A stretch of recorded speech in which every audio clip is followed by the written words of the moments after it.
Hi, welcome to episode 151 of A Couple of Things. Today I'm going to be answering a listener question about what upcoming UX researchers can do as they search out opportunities. So I have a question from a listener called Solomon, and he asks, "Hey Lady, I wanted to reach out and ask how you think up and coming UX researchers can navigate the landscape, since lots of organizations are not open to creating UX research roles but hope that their product designers and UX designers bootstrap and wear multiple hats." This is a great question, and it may not apply in some regions where you have, like in the US, I keep seeing lots and lots of UX research roles like almost every day on LinkedIn. In some other parts of the world, maybe not as much. I know that in Nigeria, definitely there are not a lot of opportunities. I want to preface this by saying I've been doing UX research as a UX researcher for going on 8 years now. I started when I was still in university, so if you count work experience from after uni, then it's going on 7 years. But anyway, that's by the way. And when I got into UX research, and I've talked a lot about how I got into it in a previous episode, which I will link here, but the summary of it was I wasn't looking for an opportunity. So I'm very careful to give advice on this because my getting into UX research it wasn't like an intentional thing that I did and I planned and everything. So I don't know that I have what I'm going to say may not be relatable for everyone. But as someone who has also applied to jobs and looked for jobs as well, I think that I can speak on this a little. So yeah, just wanted to use this to preface my answer.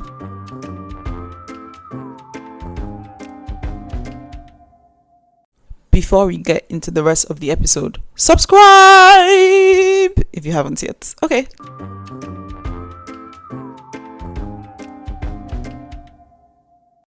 The first thing that I would say that you can do, which is also when I was laid off from my first job, there was actually no job.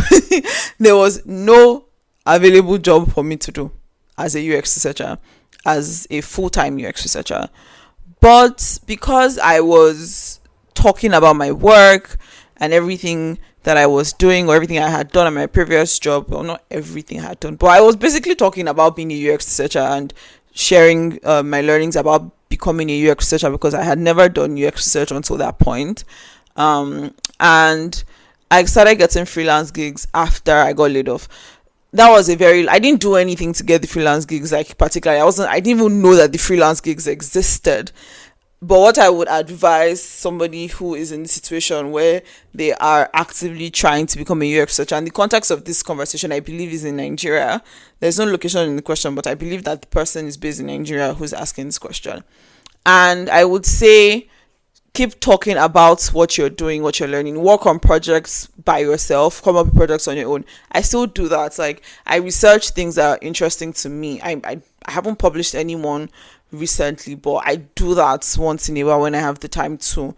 So even if it's not somebody commissioning you to do the work, if it's something that you're curious about, something you're interested in, then do a research project around it. Publish that. Do a case study. Build up a portfolio of case studies of things that you have worked on, whether it doesn't matter if it's like client work or whatever. Just build up a portfolio of things that you have worked on and share that, and also making known that you are a UX researcher, you're looking for UX research opportunities, those kinds of things. Because especially in our small ecosystem, well, I'm not more in that ecosystem, especially in the Nigeria ecosystem, it's small still. It's still small. It's been years, but it's still small. It's especially for UX people and especially for UX researchers and UX writers. Many opportunities that come up are not published. So all the UX research jobs that I had in Nigeria were never publicly posted. I don't remember them ever being publicly posted. And in fact, I never applied to anyone. I was always reached out to. And so it was just because I had created that visibility where people knew what I did. So whenever an opportunity came up, somebody would recommend me, and people didn't just know what I did. People who had worked with me, I did great work. I do great work. I still do great work. And so people were able to recommend me for work. So just put yourself in the position where you can be recommended for freelance work, and eventually that could lead to a full-time opportunity.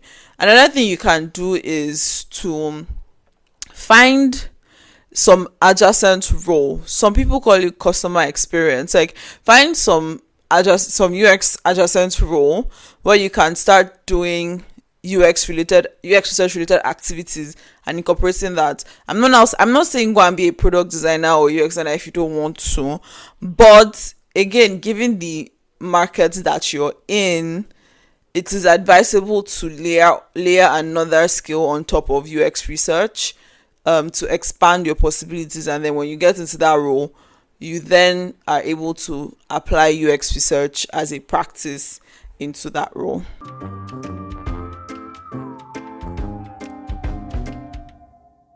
So again, I don't have the answer. These are just my thoughts on what you could.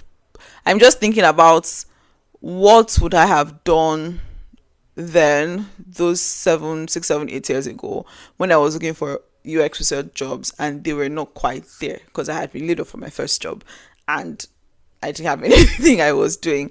And definitely I would have been doing like projects that I was interested in by myself and publishing my learnings. I would have been reaching out to people and sending them messages, connecting with people in different places, pitching my services. And then the third thing that I would have done, or that I actually did, I remember when I was coming up to the end of my Google contract in 2019, I believe. Yes, at the end of 2019, I think. I was coming up to the end of my Google contract, and I hadn't yet found another team to work with. I just posted on LinkedIn and Twitter that I was looking for roles like UX research, service design, all those kinds of things. Talking about like what I had done and so on and so forth. So that is something that you can also do. Like I said, not saying that this is the only way or that I have all the answers, just my thoughts in response to the question that I was asked. Right. So also please submit questions, send me questions that I can answer on the podcast, especially ones that challenge me like this, because I hadn't actually thought about this, even though now that I think about it as I'm speaking, I remember that in that period, in the beginning of 2018, early 2018, when I was laid off from my first job, I was in this exact position. So, yeah. Yes, send me questions. The link to submit questions in the show notes. Thanks for listening. Bye.